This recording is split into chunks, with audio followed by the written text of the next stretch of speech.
30 വയസ്സ് കഴിഞ്ഞാൽ സ്ത്രീകൾ പൊതുവേ പറയുന്നൊരു കംപ്ലൈൻ്റ് ആണ്, ഡോക്ടറെ ഗ്യാസ് വല്ലാതെ പ്രയാസപ്പെടുത്തുന്നുണ്ട്, അല്ലെങ്കിൽ രാവിലെ പല്ല് തേക്കുന്ന സമയത്ത് തന്നെ എന്ത് ചെയ്യും, ബ്രഷ് തട്ടുമ്പോൾ തന്നെ ഛർദ്ദിക്കാൻ വരിക, വൊമിറ്റിംഗ് ടെൻഡൻസി കൂടുതലായിട്ട് വരിക, അതേപോലെ തന്നെ നല്ല ക്ഷീണം, പ്രത്യേകിച്ച് രാവിലെ ബെഡിൽ നിന്ന് അങ്ങോട്ട് പൊന്തിയില്ല. എന്തെങ്കിലും വീട്ടിലത്തെ വർക്കുകൾ ചെയ്യണമല്ലോ, കുട്ടികളെ സ്കൂളിൽ പറഞ്ഞയക്കണം, അല്ലെങ്കിൽ ഭർത്താവിന് കാര്യങ്ങൾ ചെയ്യണമല്ലോ എന്നുള്ള ഒരു ഉദ്ദേശം കൊണ്ട് മാത്രം എണീറ്റ് പോവുക. കാരണം അത്രത്തോളം ക്ഷീണം നല്ല രീതിയിൽ സ്ത്രീകളിൽ എന്ത് ചെയ്യും ബാധിക്കുന്നുണ്ടായിരിക്കും. അതേപോലെ തന്നെ പ്രത്യേകിച്ച് വൈകുന്നേര സമയങ്ങളിൽ ഒരു 3 മണി 4 മണി ആകുമ്പോൾ തന്നെ എന്ത് ചെയ്യും, ആളുടെ എനർജിയൊക്കെ പോയിട്ട് എവിടെയെങ്കിലും ഒരു സ്ഥലം കിട്ടിയിട്ട് നേരെ ചാഞ്ഞ് ഉറങ്ങിപ്പോകുന്ന നല്ല ക്ഷീണം പിടിച്ച ഒരു അവസ്ഥ പലപ്പോഴും പല ആളുകൾക്ക് ഉണ്ടാകാറുണ്ട്. ഇത് പല മെഡിസിൻ കഴിക്കും, പല വിറ്റാമിൻ ടാബ്ലറ്റുകൾ എടുക്കും, പക്ഷേ എന്ത് ചെയ്യില്ല, ഇത് പൂർണ്ണമായിട്ട് മാറില്ല എന്നുള്ളതാണ്. അപ്പോൾ ഇന്ന് നമ്മളൊരു ഡിസ്കസ് ചെയ്യാൻ പോകുന്നത് എന്തുകൊണ്ടാണ് ഇങ്ങനെ ഒരു 30-40 വയസ്സാകുന്ന സമയത്ത് സ്ത്രീകൾ ഇങ്ങനെ പെട്ടെന്ന് ക്ഷീണിച്ചു പോകുന്നത്, അല്ലെങ്കിൽ ഇങ്ങനെ ഒരു ക്ഷീണം കൂടുതൽ വരാനുള്ള റീസൺ എന്താണ്, അതെങ്ങനെ നമുക്കത് മാനേജ് ചെയ്യാം. ഈ വിറ്റാമിൻ ഗുളികൾക്ക് കഴിക്കുന്നുണ്ട്, അല്ലെങ്കിൽ മറ്റു പല മെഡിസിൻസ് എടുക്കുന്നുണ്ട്, പക്ഷെ അത് പൂർണ്ണമായിട്ട് മാറുന്നില്ല. അപ്പോൾ നമുക്കിത് വീട്ടിൽ നിന്ന് തന്നെ നമ്മുടെ ലൈഫ് സ്റ്റൈൽ മാനേജ് ചെയ്തിട്ട് എങ്ങനെ നമുക്കത് എന്ത് ചെയ്യും മുന്നോട്ട് കൊണ്ടുപോകാതിനെ കുറിച്ചിട്ടാണ് ഇന്ന് നമ്മൾ ഡിസ്കസ് ചെയ്യാൻ പോകുന്നത്. എൻ്റെ പേര് doctor Siraj, medical officer, QNB hospital, Koduvally. അപ്പോൾ ഈ പറയുന്ന ക്ഷീണം, അതായത് പ്രത്യേകിച്ച് രാവിലെ എന്ത് ചെയ്യില്ല, ബെഡ് നിങ്ങട്ട് എണീറ്റ് വരാൻ തോന്നില്ല എന്നുള്ളതാണ്. നല്ല ക്ഷീണം ഉണ്ടായിരിക്കും. അത് മാത്രമല്ല, കൈകാലുകളിൽ നല്ല വേദന ഉണ്ടായിരിക്കും. നമ്മൾ ഷോൾഡർ പെയിൻ വേദന, അതേപോലെ തന്നെ ഹീൽ പെയിൻ നല്ല വേദന, നമ്മുടെ ഉപ്പുറ്റിയിൽ വേദന നല്ലോണം വരിക, അതേപോലെ ബാക്കിൽ ഊരവേദന നന്നായിട്ട് വരും. ചില നാട്ടിൽ തണ്ടല വേദന എന്നൊക്കെ പറയും, ബാക്ക് പെയിൻ കൂടുതലായിട്ട് വരിക, അതേപോലെ തന്നെ നല്ല വൊമിറ്റിംഗ് ടെൻഡൻസി വരിക, ഛർദ്ദിക്കാൻ വരിക, ചില സമയത്ത് നല്ല ക്ഷീണം, തല ചുറ്റുന്ന പോലെയൊക്കെ അവസ്ഥ വരിക.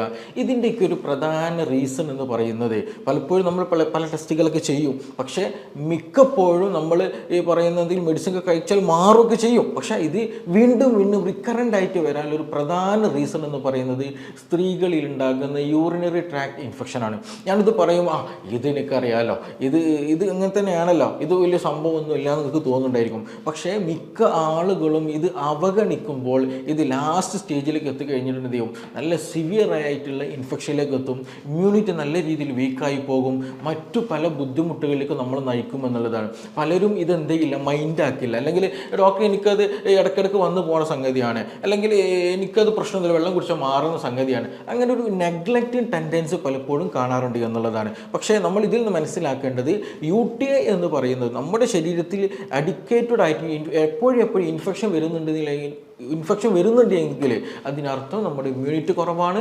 നമുക്ക് പെട്ടെന്ന് എന്തെങ്കിലും ഇൻഫെക്ഷനൊക്കെ വന്നു കഴിഞ്ഞാൽ പെട്ടെന്ന് ബാധിക്കാനുള്ള സാധ്യത വളരെ കൂടുതലാണ് എന്നുള്ളത് കൂടെ നമ്മൾ നിർബന്ധമായിട്ട് മനസ്സിലാക്കണം. നമ്മുടെ ഇമ്മ്യൂണിറ്റി കൂട്ടാൻ, അല്ലെങ്കിൽ രോഗപ്രതിരോധ ശേഷി കൂട്ടുന്നതിന് വേണ്ടിയിട്ടുള്ള കാര്യങ്ങൾ നിർബന്ധമായിട്ട് ചെയ്യണം എന്നുള്ളതാണ്. അപ്പോൾ ഈ പറഞ്ഞ UTI ഉള്ള ആളുകൾക്ക്, ചില ആളുകൾക്ക് നല്ല തലവേദന വരും, നല്ല ഛർദ്ദിക്കാൻ വരും, അതേപോലെ തന്നെ ഇനി പനിയായിട്ട് പ്രത്യേകിച്ച് കൂടുതലുണ്ടാവില്ല, അത് നമ്മൾ പ്രത്യേകം ശ്രദ്ധിക്കേണ്ട. എക്സ്റ്റേണലി അല്ലെങ്കിൽ പുറമെ നമുക്ക് തൊട്ട് നോക്കുമ്പോൾ ചൂടോ അങ്ങനെയൊന്നും ഉണ്ടാവില്ല, ആളെ കാണുന്ന സമയത്ത് നല്ലൊരു ക്ഷീണം തോന്നും, എവിടെയെങ്കിലൊക്കെ എപ്പോഴും കൂടുതൽ ഇങ്ങനെ ചുരുണ്ട് കൂടി കിടക്കാൻ തോന്നും എന്നൊക്കെ തോന്നും. പക്ഷേ രാത്രി സമയത്ത് ഇങ്ങനെയുള്ള ആളുകൾക്ക് എന്ത് ചെയ്യും, ഫാൻ കിട്ടണമെങ്കിൽ നല്ല കുളിര് ഫീൽ ചെയ്യും എന്നുള്ളതാണ്.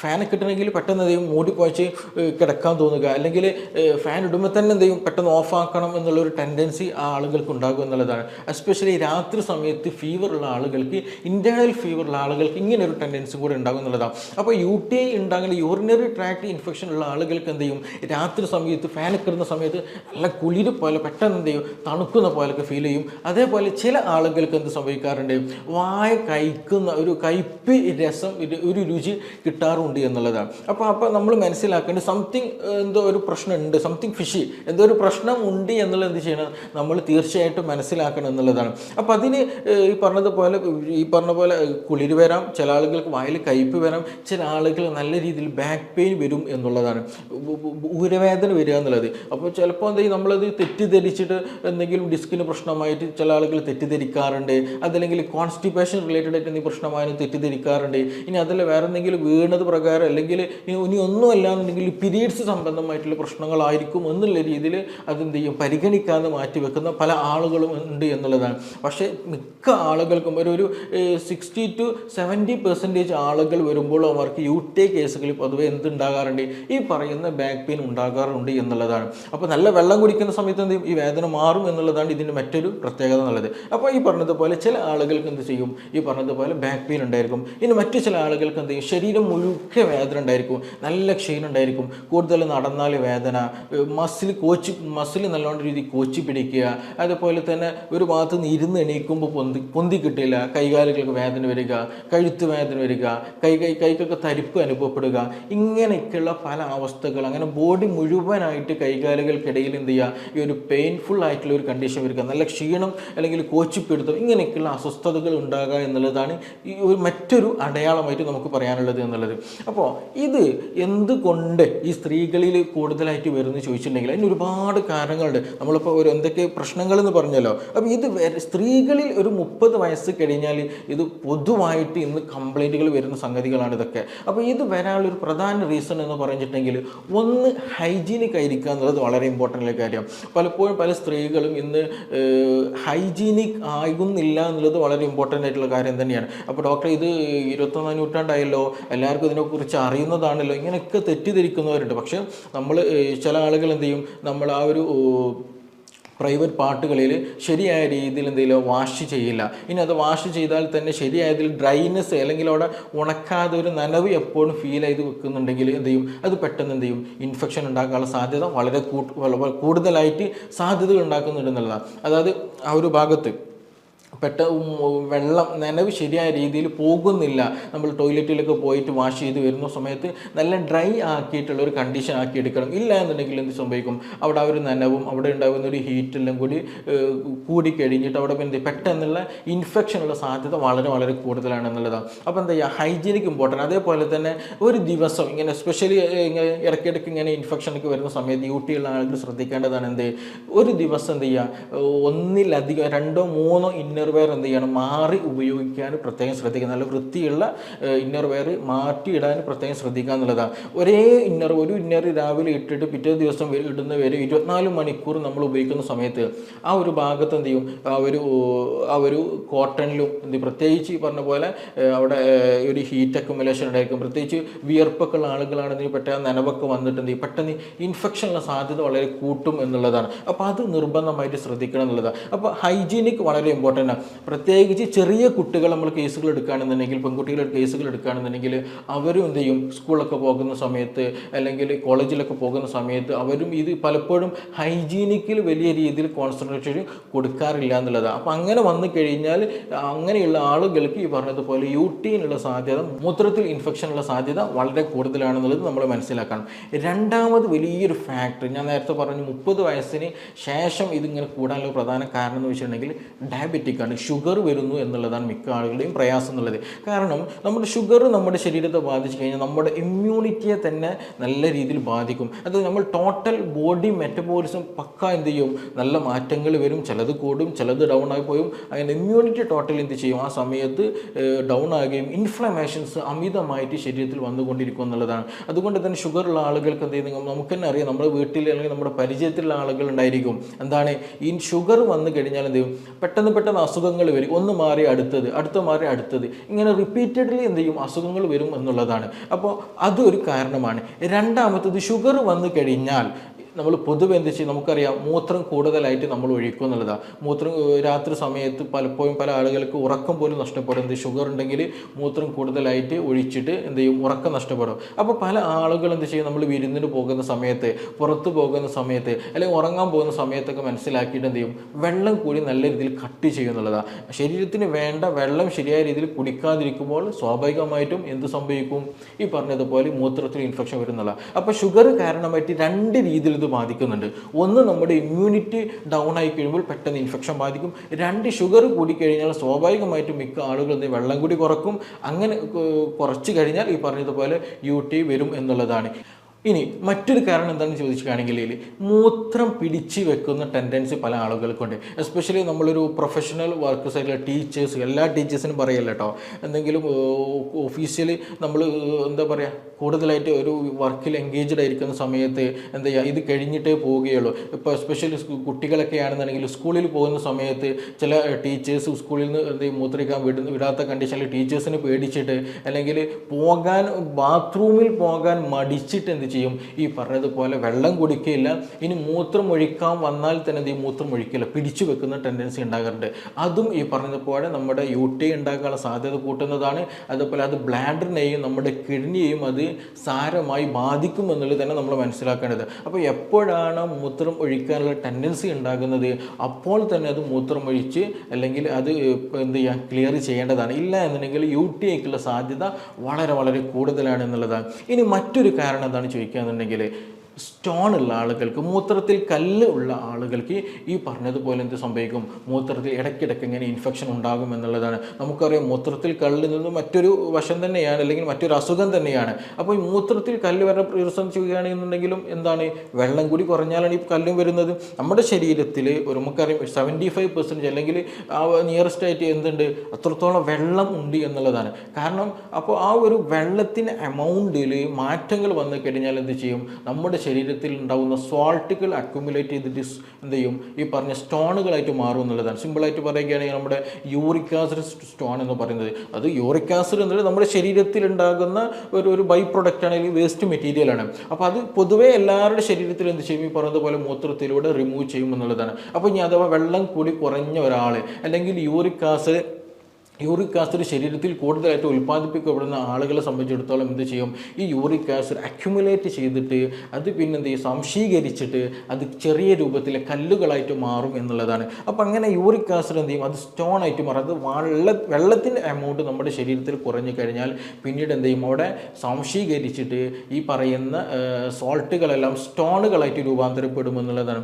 അപ്പോൾ ഈ മൂത്രത്തിൽ കല്ലുള്ള ആളുകളൊക്കെ ഇപ്പോൾ ടെസ്റ്റുകളൊക്കെ ചെയ്യുന്ന സമയത്ത് ചിലപ്പോൾ ഡോക്ടർ പറയും, ബ്ലാഡറിലൊരു സ്റ്റോൺ ഉണ്ട്, അല്ലെങ്കിൽ ചെറിയ സ്റ്റോണാണ്, ചിലപ്പോൾ അത് മൂത്രമൊഴിച്ചാലൊക്കെ പോകും, കുഴപ്പമൊന്നുമില്ല, മെഡിസിൻ കഴിച്ചാലും മതി, ശ്രദ്ധിക്കണം, ഇങ്ങനെ കാര്യങ്ങളൊക്കെ പറയും. അത് അല്ലെങ്കിൽ ഇനി കിഡ്നിയിൽ സ്റ്റോൺ ഉണ്ട്, അല്ലെങ്കിൽ യുറീറ്ററിൽ സ്റ്റോൺ ഉണ്ടെന്നൊക്കെ എന്ത് ചെയ്യും, ഡോക്ടേഴ്സ് പ്രത്യേകം പറയും. പക്ഷേ ഇതെന്ത് ചെയ്യും, ശരിയായ രീതിയിൽ വെള്ളം കുടിക്കുകയില്ല, അല്ലെങ്കിൽ ശരിയായ രീതിയിൽ ട്രീറ്റ്മെൻറ്റ് എടുക്കാതിരുന്ന് കഴിഞ്ഞിട്ടുണ്ടെങ്കിൽ ഈ പറഞ്ഞതുപോലെ എന്ത് സംഭവിക്കും, ഇടയ്ക്കിടയ്ക്ക് മൂത്രം ഒന്ന് കുറയുക, നല്ല പെയിൻഫുള്ളായ കണ്ടീഷൻ വരിക, ഛർദ്ദിക്കാൻ വരുന്ന അവസ്ഥ വരിക, നല്ല രീതിയിൽ എന്ത് ചെയ്യും, ബാക്ക് പെയിൻ അല്ലെങ്കിൽ ഒരു ആൻറ്റീരിയർ തൈ ഒരു മുൻഭാഗത്ത് നല്ല വേദന വരിക, ഇങ്ങനെയുള്ള പല ബുദ്ധിമുട്ടുകളുണ്ടാകും. കൂടെ ഈ പറഞ്ഞിട്ടുള്ള UTI എന്നുള്ള കണ്ടീഷൻ ഉണ്ടാകും എന്നുള്ളതാണ്. അപ്പോൾ ഇങ്ങനെ ഈ മൂത്രത്തിൽ കല്ല് വരുന്ന ആളുകൾക്ക് ഈ പറഞ്ഞതുപോലെ എന്ത് ചെയ്യും, മൂത്രത്തിൽ ഇൻഫെക്ഷൻ വരാനുള്ള സാധ്യത വളരെ വളരെ കൂടുതലാണെന്നുള്ളതാണ്. അപ്പോൾ ഇങ്ങനെ ക്ഷീണമുണ്ട് ഡോക്ടറെ, അല്ലെങ്കിൽ ഞാനിപ്പോൾ ഇങ്ങനെ ഗ്യാസിന് മെഡിസിൻ കുടിക്കുന്നുണ്ട്, അല്ലെങ്കിൽ വൈറ്റമിൻ ടാബ്ലറ്റ്സ് കഴിക്കുന്നുണ്ട്, മറ്റു പ്രശ്നങ്ങളൊക്കെ മറ്റു പല സപ്ലിമെൻറ്റ്സ് ഞാൻ എടുക്കുന്നുണ്ട്, ഞാൻ ഇനി എന്ത് ചെയ്യണം എന്നുള്ളത് പലർക്കും സംശയം ഉണ്ടായിരിക്കും. നിങ്ങൾ ആദ്യം ചെയ്യേണ്ടത് ഇത് കൺഫേം ചെയ്യുക എന്നുള്ളതാണ്. അതിന് ഒരുപാട് ടെസ്റ്റുകൾ ഉണ്ടെങ്കിലും സിമ്പിളായിട്ട് നമുക്ക് ലാബിൽ ചെയ്യാൻ പറ്റുന്ന ടെസ്റ്റാണ് UTI അല്ലെങ്കിൽ യൂറിൻ RE എന്ന് പറയും, യൂറിൻ റുട്ടീൻ എക്സാമിനേഷൻ എന്ന് പറയും, URE എന്നുള്ളത്. അപ്പോൾ മൂത്രം ടെസ്റ്റ് ചെയ്താൽ തന്നെ നമുക്ക് ലാബ് റിപ്പോർട്ട് കിട്ടിക്കഴിഞ്ഞാൽ അതിൽ മനസ്സിലാക്കാൻ കഴിയും. ചിലതൊക്കെ എന്ത് ചെയ്യും, നല്ല യൂറിനിൽ ആൽബുമിൻ പ്രസൻ്റ് ആയിരിക്കും, നല്ല ക്രോണിക് കണ്ടീഷനിലാണെന്നുണ്ടെങ്കിൽ ആൽബുമിൻ പ്രസൻറ്റഡ് ആയിരിക്കും, ഒരു ക്ലൗഡി നാച്ചുറൽ ആയിരിക്കും, നല്ല ഫ്രീ ആയിട്ടുള്ള അല്ലെങ്കിൽ എന്താ പറയുക ഒരു പെയിൽ യെല്ലോ കളറിൽ നോർമൽ യൂറിൻ്റെ കളറായിരിക്കും, നല്ല ഒരു കഞ്ഞിവെള്ളം പോലെയൊക്കെയുള്ള രീതിയിലൊക്കെ എന്ത് ചെയ്യും, കളർ മാറാറുണ്ട്. അത് എത്രയും സിവിയർ ആയിട്ട് വരുന്ന സമയത്താണ് അങ്ങനെയുള്ള ഒരു അപ്പിയറൻസ് പലപ്പോഴും കാണുക എന്നുള്ളത്. അതുപോലെ ആൽബുമിൻ പ്രസൻ്റ് ആയിരിക്കുക, അതുപോലെ ചില ആളുകൾ ഷുഗറുള്ള ആളുകളിൽ ഷുഗർ പ്രസൻ്റ് ആയിരിക്കും, അങ്ങനെയുള്ള പലതും കാരണം ചില ആളുകൾക്ക് കൂടിക്കഴിഞ്ഞാൽ RBC രക്തത്തിൻ്റെ എന്ത് ചെയ്യുക, ചുവന്ന രക്താണുക്കളൊക്കെ എന്ത് ചെയ്യും, ഈ പറഞ്ഞിട്ടുള്ള യൂറിനിൽ ഉണ്ടാകുമെന്നുള്ളതാണ്. അങ്ങനെ അതേപോലെ പസൽസുകൾ കൂടുതലായിട്ടിരിക്കും, ചിലപ്പോൾ ബാക്ടീരിയകൾ കൂടുതലായിട്ട് കാണാൻ കഴിയുമെന്നുള്ളതാണ്. ഇനി ചില ആളുകൾക്ക് ബാക്ടീരിയ ഉണ്ടാകണം എന്നില്ല, അതിൻ്റെ സ്റ്റാർട്ടിങ്ങിലൊക്കെ ആണെന്നുണ്ടെങ്കിൽ ഈ പറഞ്ഞതുപോലെ പസൽസ് കൂടുതലായിരിക്കും, RBC ചിലപ്പോൾ പ്രസൻ്റ് ആയിരിക്കും, ആൽബുമിൻ പ്രസൻ്റ് ഒക്കെ ആയിരിക്കാനുള്ള സാധ്യത വളരെ കൂടുതലാണ്. പക്ഷേ ചിലപ്പോൾ ബാക്ടീരിയ ഉണ്ടാവുകയും ചെയ്യുള്ളൂ. അപ്പോൾ ഇങ്ങനെയുള്ള കൂടുതൽ ബാക്ടീരിയ ഒക്കെ ഉണ്ടെന്നുണ്ടെങ്കിൽ തീർച്ചയായിട്ടും കൾച്ചർ ചെയ്തിട്ട് എന്ത് ചെയ്യണം, നമുക്ക് സ്പെസിഫിക് ആയിട്ടുള്ള ആൻറ്റിബയോട്ടിക് എടുത്തുകൾ അതിനുള്ള കോഴ്സ് നമ്മൾ സ്റ്റാർട്ട് ചെയ്തിട്ട് കൃത്യമായിട്ട് എന്ത് ചെയ്യണം, നമ്മളത് മെഡിസിൻ കഴിച്ച് മാറ്റുക തന്നെ വേണം. ഇല്ല എന്നുണ്ടെങ്കിൽ അത് നമുക്ക് നമ്മുടെ ശരീരത്തെ ബാധിക്കും. അത് പിന്നീട് സിസ്റ്റൈറ്റിസ് പോലെയുള്ള മറ്റു പല അവയവങ്ങളെയും ഇൻഫെക്ഷൻ ഇൻഫെക്ഷൻ ബാധിക്കുന്ന തരത്തിലേക്ക് മാറും എന്നുള്ളതാണ്. അപ്പോൾ എന്ത് ചെയ്യുക, ഇങ്ങനെയുള്ള ബുദ്ധിമുട്ടുള്ള ആളുകൾ, ഞാൻ ഈ പറഞ്ഞ പ്രശ്നങ്ങൾ ബുദ്ധിമുട്ടുള്ള ആളുകൾ യൂറിൻ എന്ത് ചെയ്യുക, നിർബന്ധമായിട്ടൊന്ന് ടെസ്റ്റ് ചെയ്തിട്ട് ഉണ്ടോ ഇല്ലേ എന്നുള്ളത് നിർബന്ധമായിട്ട് ഉറപ്പ് വരുത്തണം. എന്നിട്ടൊരു ഡോക്ടർ നിർദ്ദേശത്തിൽ തന്നെ എന്ത് ചെയ്യുക, ട്രീറ്റ്മെൻറ്റ് മുന്നോട്ട് പോകാൻ ശ്രദ്ധിക്കുക എന്നുള്ളതാണ്. ഇനി നമ്മളിത് ശ്രദ്ധിക്കേണ്ടത്, വീട്ടിലൊക്കെയാണെന്നുണ്ടെങ്കിൽ നമ്മൾ ശ്രദ്ധിക്കേണ്ടത് വെള്ളം നല്ലോണം കുടിക്കുക എന്നുള്ളതാണ്. പ്രായം എത്രയായാലും ഒരു ആവറേജ് ഒരു അഡൾട്ടായിട്ടുള്ളൊരു മനുഷ്യൻ എന്ത് ചെയ്യണം, ഒരു 2.5 ലിറ്റർ വെള്ളമൊക്കെ ദിവസം കുടിക്കാൻ നിർബന്ധമായിട്ട് ശ്രദ്ധിക്കുക എന്നുള്ളതാണ്. ഇനി മറ്റൊന്നെന്ന് വെച്ചിട്ടുണ്ടെങ്കിൽ പ്രത്യേകിച്ച് ഈ ഫ്രൂട്ട്സ് വെജിറ്റബിൾസ് ഒക്കെ നന്നായിട്ട് കഴിക്കാൻ ശ്രദ്ധിക്കുക. പ്രത്യേകിച്ച് വാട്ടറി ആയിട്ടുള്ള കുക്കുംബർ പോലെയുള്ള, തണ്ണിമത്തം പോലെയുള്ള, മുന്തിരി പോലെയുള്ള എന്ത് ചെയ്യുക, നന്നായിട്ട് എന്ത് ചെയ്യുക, ജ്യൂസായിട്ടോ അല്ലാത്ത രൂപത്തിലോ നല്ല രീതിയിൽ വെള്ളം കുടിക്കാൻ എന്ത് ചെയ്യുക, നമ്മൾ ജ്യൂസിലൂടെ അല്ലാത്ത രൂപത്തിലോ നല്ല പാനീയങ്ങൾ കുടിക്കാൻ നമ്മൾ നിർബന്ധമായിട്ട് ശ്രദ്ധിക്കുക എന്നുള്ളതാണ്.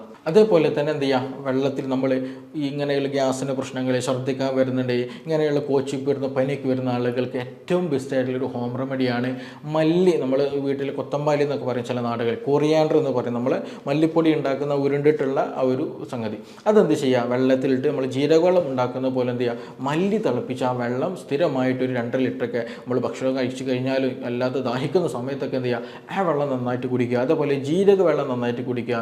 അതേപോലെ നന്നാറിയുടെ വെള്ളം എന്ത് ചെയ്യുക, തിളപ്പിച്ചിട്ട് അത് നന്നായിട്ട് കുടിക്കാൻ ശ്രദ്ധിക്കുക. അതേപോലെ തന്നെ ഇളനീരിൻ്റെ വെള്ളമൊക്കെ എന്ത് ചെയ്യുക, നന്നായിട്ട് കുടിക്കാൻ ശ്രദ്ധിക്കുക. നമ്മളിതിൽ നിർബന്ധമായിട്ട് ഇത്രയും വെള്ളം അല്ലെങ്കിൽ ജ്യൂസ് വിഷയങ്ങൾ പറയാൻ കാരണം ഇതിൻ്റെ ഒരു ഓൾമോസ്റ്റ് വലിയൊരു ശതമാനം ഈ പറഞ്ഞിട്ടുള്ള വെള്ളം കുടിക്കാത്തത് പ്രകാരമായിട്ടുണ്ടാകുന്ന UTI ആയതുകൊണ്ടാണ്. അപ്പോൾ ഇങ്ങനെയുള്ള വാട്ടർ ഇൻടേക്ക് എന്ത് ചെയ്യണം, നമ്മൾ നിർബന്ധമായിട്ടും അഡിക്വേറ്റ് ആയിട്ട് എപ്പോഴും കഴിക്കാൻ ശ്രദ്ധിക്കുക. ഇനി ഷുഗർ ഉള്ള ആളുകളാണെന്നുണ്ടെങ്കിൽ നിർബന്ധമായിട്ടും ഷുഗറിന് വേണ്ട ട്രീറ്റ്മെൻറ്റ് എടുക്കണം. ഡോക്ടറെ കണ്ടിട്ട് നിർദ്ദേശം സ്വീകരിച്ചിട്ട് അത് ചെയ്യാൻ ശ്രദ്ധിക്കുക. ഇനി മറ്റൊന്ന് അൺഹൈജീനിക് ആണ്, അതായത് നിങ്ങളുടെ പ്രൈവറ്റ് പാർട്ടിൽ എന്തെങ്കിലും ഇച്ചിങ് വരുന്നുണ്ട്, അവിടെ ഫംഗൽ ഇൻഫെക്ഷൻ വരുന്നുണ്ട്. അതേപോലെ തന്നെ എസ്പെഷ്യലി ചില ആളുകൾ എന്ത് ചെയ്യും, ബ്ലേഡ് വെച്ചിട്ട് ക്ലീൻ ചെയ്യുന്ന സമയത്തൊക്കെ എന്ത് ചെയ്യും, പെട്ടെന്ന് ഇൻഫെക്റ്റഡ് ആയി വരും, അവിടെ സ്കിന്ന് ഡാർക്ക് കളറായിട്ട് വരിക. അതേപോലെ ഇവിടെ എന്തെങ്കിലും ഫ്ലൂയിഡ് എന്തെങ്കിലും എപ്പോഴും ഇങ്ങനെ ഒരു ഇൻഫെക്റ്റഡ് ആയിട്ടുള്ള ഒരു ഫ്ലൂയിഡ് വരുന്നുണ്ടെന്നെങ്കിലൊക്കെ അതൊക്കെ നിർബന്ധമായിട്ടും അൺഹൈജീനിക് ആയി വരുമ്പോൾ സമയത്താണ് സംഭവിക്കാറുള്ളത്. അപ്പോൾ എപ്പോഴും നല്ല ക്ലീൻ ആയിട്ട് ഒരു എപ്പോഴും ഒരു ഹെൽത്തി ആയിട്ട് അത് കൊണ്ടു നടക്കാൻ നമ്മൾ നിർബന്ധമായിട്ട് ശ്രദ്ധിക്കണം. ഈ കാര്യങ്ങളൊക്കെ ശ്രദ്ധിച്ചാൽ തന്നെ എന്ത് ചെയ്യും, പൂർണ്ണമായിട്ട് ഈ പറയുന്ന പ്രശ്നങ്ങൾ മാറ്റിയെടുക്കാൻ കഴിയും. അപ്പോൾ നിങ്ങൾ എന്ത് ചെയ്യുക, നിങ്ങൾക്ക് ഇങ്ങനെ പ്രശ്നങ്ങളൊക്കെ ഉണ്ടെന്നുണ്ടെങ്കിൽ ഈ പറഞ്ഞ മെത്തേഡിലൂടെ നിങ്ങൾ ടെസ്റ്റുകളൊക്കെ നടത്തിയിട്ട് ഒരു ഡോക്ടറെ കണ്ടിട്ട് നിർദ്ദേശം സ്വീകരിച്ചിട്ട് മാത്രം മുന്നോട്ട് പോകുക. അല്ലാതെ നിങ്ങൾ ഒരുപാട് കാലം ഗ്യാസിനെ മരുന്ന് കുടിച്ചിട്ടോ അല്ലെങ്കിൽ കുറേ കാലം വൈറ്റമിൻസിനോ അല്ലെങ്കിൽ സപ്ലിമെൻറ്റ്സ് കഴിച്ചത് കൊണ്ട് ഇത് പൂർണ്ണമായിട്ട് മാറിക്കിട്ടില്ല. ഇതിൻ്റെ സോഴ്സ് എവിടെയാണോ ഇതിൻ്റെ കാരണം എന്നുള്ളത് ഫൈൻഡ് ഔട്ട് ചെയ്തിട്ട് നിർബന്ധമായിട്ടും ആ കാരണത്തെ നമ്മൾ ട്രീറ്റ് ചെയ്യണം. ഇല്ല എന്നുണ്ടെങ്കിൽ അത് മറ്റു പല ഇൻഫെക്ഷനിലേക്കും മറ്റു പല സിസ്റ്റൈറ്റിസ് പോലെയുള്ള കണ്ടീഷനിലൊക്കെ എന്ത് ക്രോണിക് ആകുന്ന കണ്ടീഷനിലേക്ക് അത് നമ്മൾ നയിക്കും എന്നുള്ളതാണ്. അപ്പോൾ ഇതുമായി ബന്ധപ്പെട്ട് എന്തെങ്കിലുമൊക്കെ സംശയങ്ങളുണ്ട്, കൂടുതൽ അറിയണം താല്പര്യം ഉണ്ടെങ്കിൽ താഴെ തന്നിട്ടുള്ള നമ്പറിൽ ബന്ധപ്പെടാവുന്നതാണ്. നമുക്ക് മറ്റൊരു വിഷയവുമായി ബന്ധപ്പെട്ടിട്ട് വീണ്ടും കാണാം. താങ്ക്